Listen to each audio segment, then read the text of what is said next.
দূরের কথা, একজন বেঈমানও দাঁড়িয়ে বুকের পাটায় সাহস নিয়ে বলতে পারে নাই এই কোরআনের তিলাওয়াত মজা লাগে না, এই কোরআনের তিলাওয়াত দিলের ভিতরে মজা পায় না,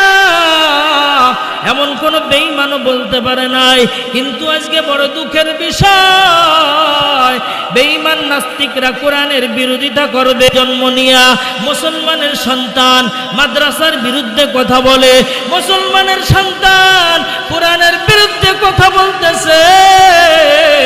মুসলমানের সন্তান আলেমের বিরুদ্ধে কথা বলে, মুসলমানের সন্তান আলেমের বিরুদ্ধে কলম লিখে, মুসলমানের সন্তান আলেমের ফাঁসির দাবি জানায় ফেসবুকে, মুসলমানের সন্তান কোরআনের পাখিদের দেখলে মাথা গরম হয়ে যায়। অসংখ্য অগণিত যুবক মানুষ ফেসবুক ইন্টারনেট যারা চালান দেখেছেন, এই কোরআনের ভালোবাসায় মুগ্ধ হইয়া গত কয়েকদিন আগে